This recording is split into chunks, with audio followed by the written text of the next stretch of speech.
우리 생에 이런 일이 있을까 싶을 정도의 무서운 재앙을 온 인류가 몸소리치면서 겪고 있습니다. 우리 그리스도인들에게 상상하지도 못할 일은 바로 예배 중단입니다. 로마 시대의 그 무서운 핍박 중에도 전 세계가 전쟁으로 휘말렸던 세계대전 중에도 예배는 중단되지 않았습니다. 재난은 영어로 디제스터라고 합니다. 이 디제스터라고 하는 단어는 없다라고 하는 디스, 그리고 별을 뜻하는 헬라어 아스터의 합성어입니다. 디제스터. 다시 말해서 재난이라고 하는 것은 별이 없어졌다는 그러한 뜻입니다. 닥친 일을 어떻게 대처해야 하는지, 여기에서 무엇을 해야 하는지 그 좌표가 사라졌다는 뜻입니다. 그래서 이번 재난에서 가장 중요한 일은 백신 개발이나 치료제를 발명하는 것이 아니라 삶의 좌표를 찾는 일입니다. 체코 전 대통령 하벨이 이런 말을 하였습니다. 인간이 하나님을 잃으면은 자신과 모든 사물의 위치를 정해주는 절대적인 좌표를 상실합니다. 상대적인 가치밖에 없는 여러 좌표에 자신을 맞추다 보면은 필연적으로 인간의 존재도 서서히 분열되고 그가 속한 세계도 괴멸할 것입니다.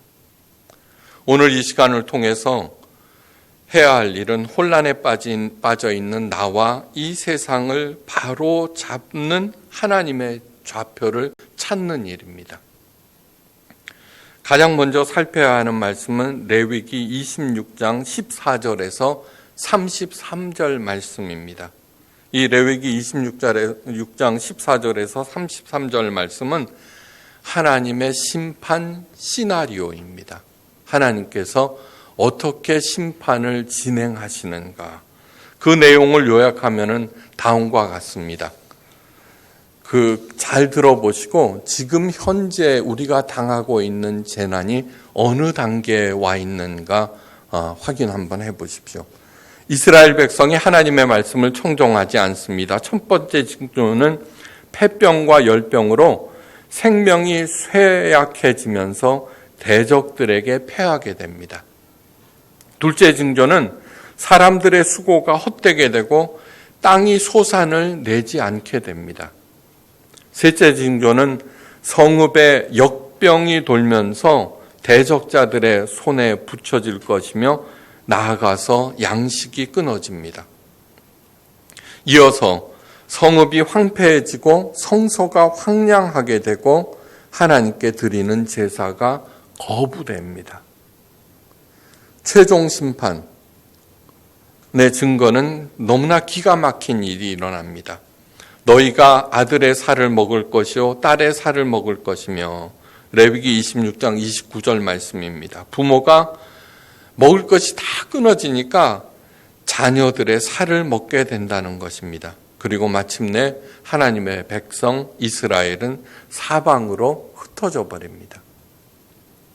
근데 놀랍게도 자녀들을 잡아먹는 일이 실제로 일어났었습니다.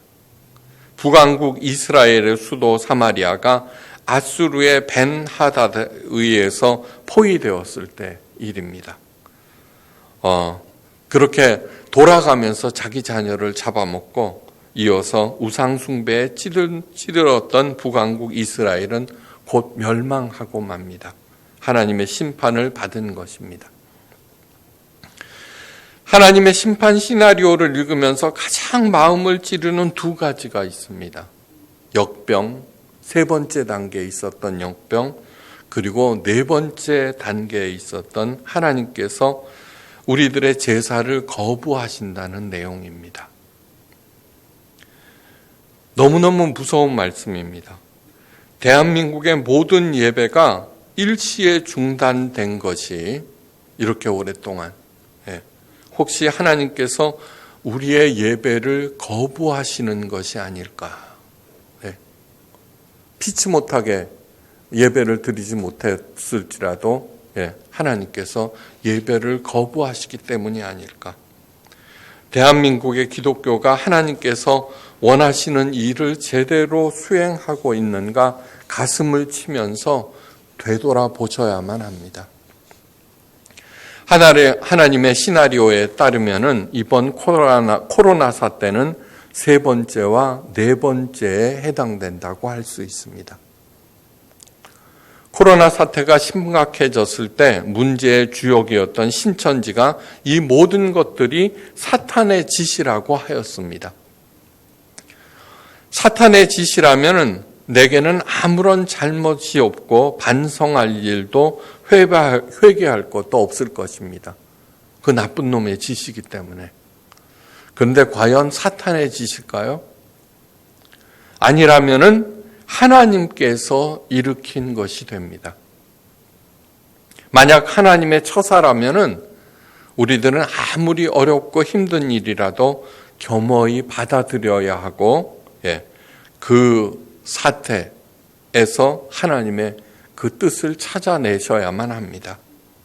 하나님께서 패역한 인간들을 심판하실 때 어떻게 하시는가 로마서에 잘 나와 있습니다.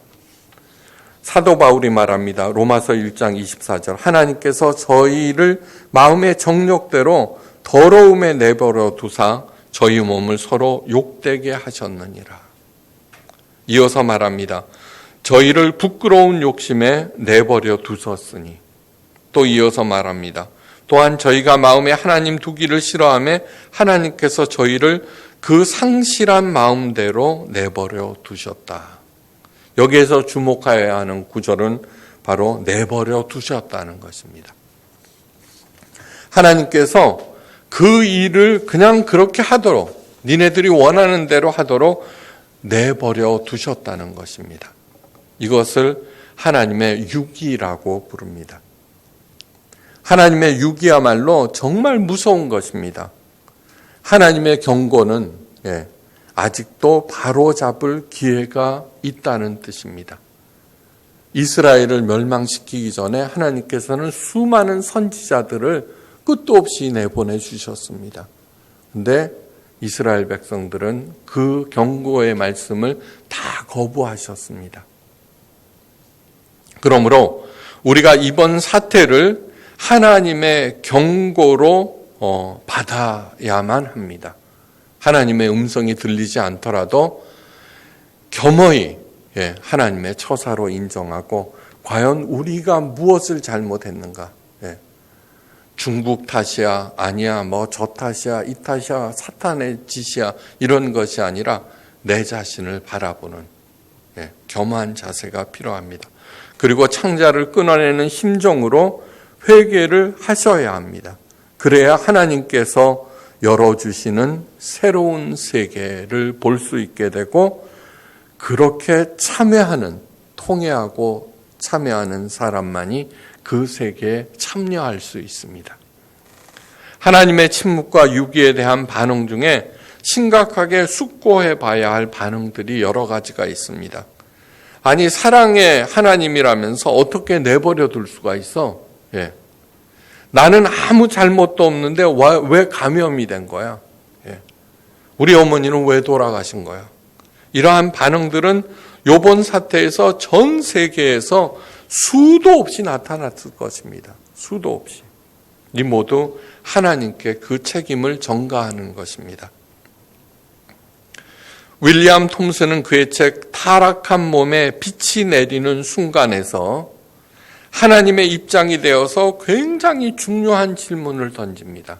하나님의 입장에서. 내가 나의 형상을 가진 자유로운 존재를 만들면 어떨까? 그렇게 하면은 악이 이 세상을 찾아오는 모험을 감수해야 하는데 그들이 그 자유를 갖고 나를 사랑할까? 자발적으로 선한 일에 동참할까?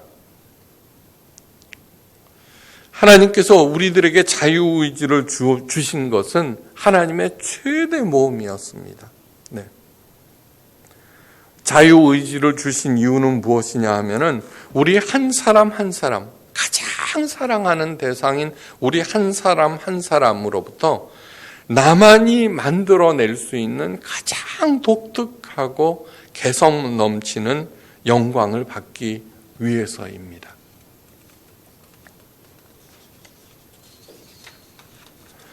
그러므로 하나님의 최고의 선물인 자유의지를 나는 어떻게 사용하고 있는가 정말 심각하게 점검하셔야 합니다. 그런데 불행히도 우리 인간들은 자유의지로 사탄을 선택하고 하나님을 반역하는 데 사용하였습니다. 태초부터. 요번 사태는 한마디로 인간의 탐욕에 의한 것입니다. 그 배후에는 탐욕을 계속 부추기고 있는 사탄이 있었고, 그 사탄의 꼬드김에 넘어간 우리 인간들은 오로지 내 이득을 위해서, 사람들의 이득을 위해서 온갖 짓을 다 했습니다. 온갖 짓. 하나님께서는 그런 우리들을 즉각 심판하지 않으시고 내버려 두셨습니다. 하나님의 침묵은 결코 하나님의 부재를 의미하는 것이 절대로 아닙니다. 하나님의 오래 참으심이며 하나님의 가슴 아픈 유기입니다. 하나님께서 내버려 두시는 여러 종류의 삶이 오늘 본문에 수록되어 있습니다. 이에 입각해서 내 자신을 살피고 다시 하나님께로 돌아서야 합니다. 첫째는 불의를 진리로 가로막는 자를 내버려 두십니다. 지금이 시대가 어느 때인데 그렇게 해서 어떻게 살 거야? 하나님의 말씀, 예수님의 가르침에 대해서 그렇게 반응합니다. 두 번째로 하나님을 알되 하나님께 감사하지도 영광을 돌리지도 않는 사람들을 그냥 내버려 두십니다. 로마서 1장 21절 하나님을 알되 하나님으로 영화롭게도 아니하며 감사치도 아니하고 오히려 그 생각이 허망하여지며 미련한 마음으로 어두워졌느니라. 그렇게 얘기합니다.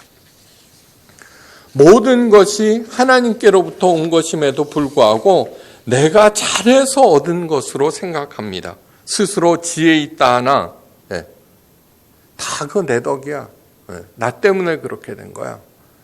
그래서 자기가 잘했다면서 떠버리며 하나님께 감사하지 않습니다. 그것을 성경은 가장 미련한 마음이라고 얘기하고 있습니다.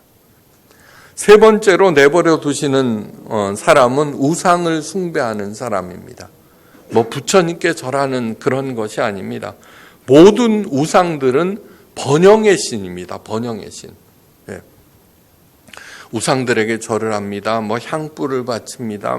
이상하게 생긴 나무. 왜? 존경하기 때문입니까? 절대로 아닙니다. 그렇게 해서 복받겠다는 것입니다. 우상은 하나님보다 더 중히 여기는 모든 것들입니다. 이번 코로나 사태로 무너진 것이 무엇입니까? 제일 먼저 자본주의를 무너뜨리셨습니다.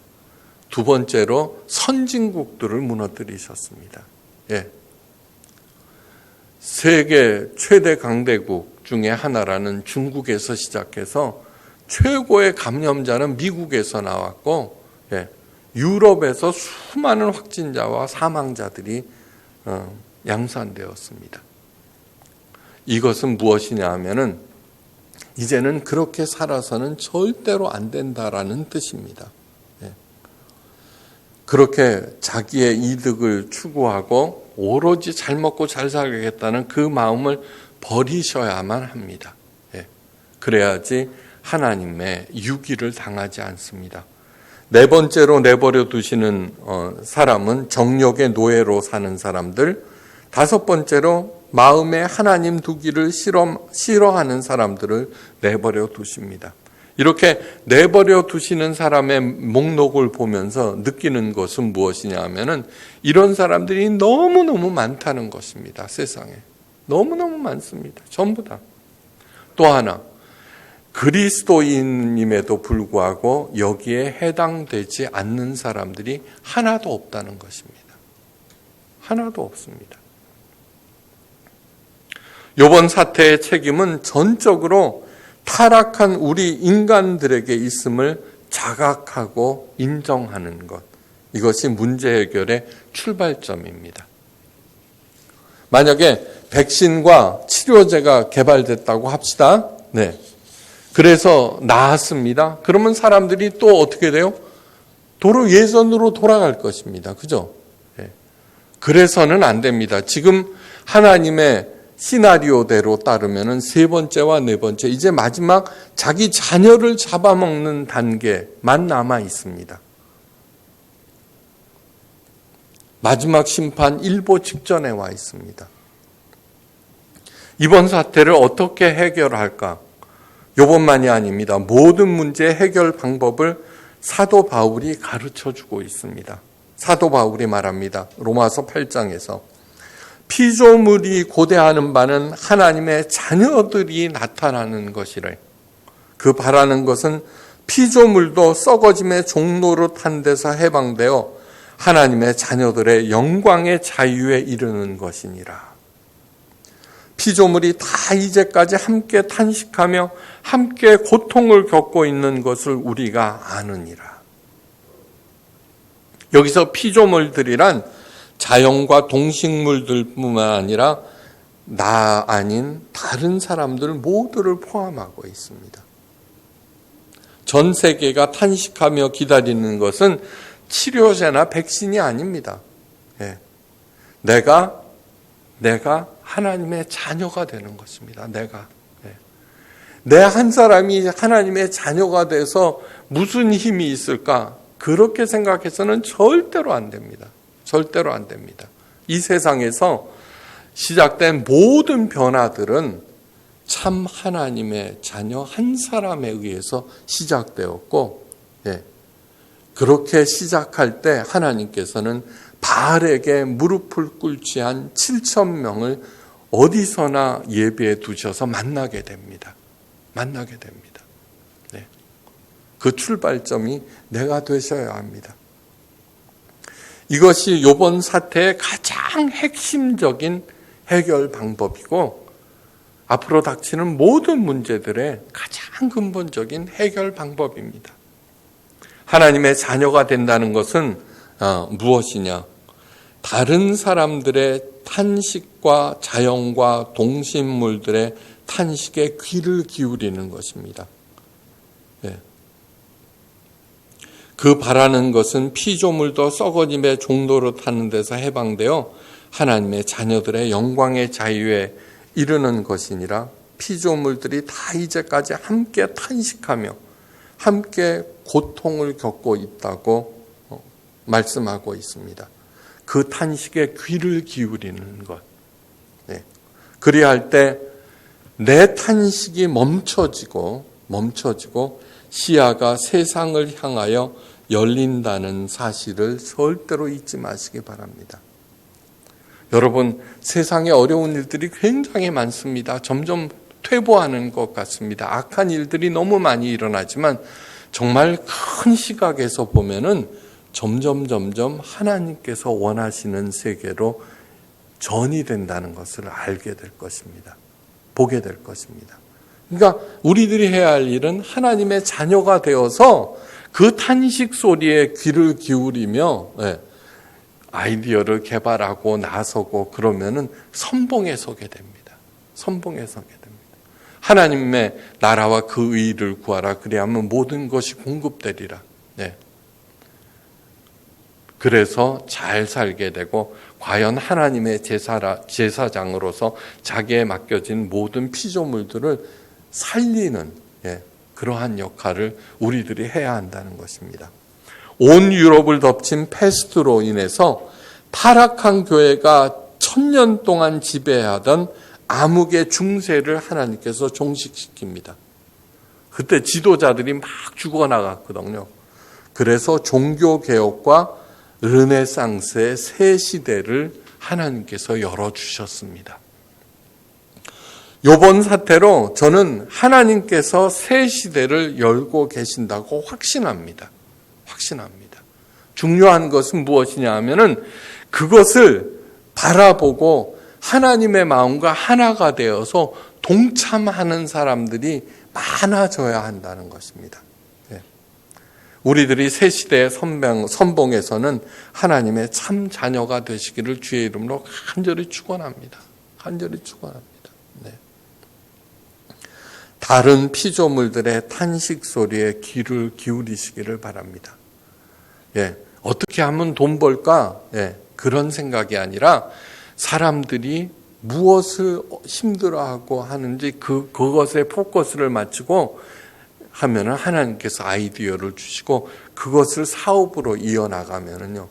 그 전까지는 1%의 부자를 위한 세계였다면은 이제는 99%의 가난한 사람들을 위한 경제로 돌아가게 되어 있다는 것입니다.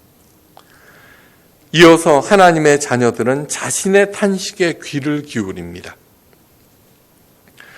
사도 바울이 성도들이 귀 기울여야 하는 올바른 탄식에 대해서 다음과 같이 말합니다. 우리 곧 성령의 처음 익은 열매를 받은 우리까지도 속으로 탄식하여 양자될 것 곧 우리의 몸의 구속을 기다리느니라. 참 자녀들의 탄식은 세상 사람들의 탄식과 그 차원이 다릅니다. 세상 사람들은 자신의 불행과 허물을 탄식합니다. 이번 사태를 통해서 그 책임만 전가하고 왜 안 끝나는 거야? 하나님께서 살아계시면 왜 이대로 놔두는 거야? 이렇게 하지만 아니요. 참 자녀들, 성도들은 무엇을 탄식하냐 하면은 양자될 것, 하나님의 자녀가 되는 것, 우리 몸의 구속을 기다리면서 하는 탄식입니다. 하나님의 자녀들은 성령의 탄식 소리에 귀를 기울입니다. 성령의 소리에 민감했던 사도 바울이 이렇게 말합니다. 이와 같이 성령도 우리의 연약함을 도우시나니 우리가 마땅히 빌 바를 알지 못하나 오직 성령이 말할 수 없는 탄식으로 우리를 위하여 친히 간구하시느니라. 올바로 제대로 살아보겠다고 애를 쓰는 연약한 우리들을 도우시기 위해서. 그러니까 가장 중요한 것이 뭐예요?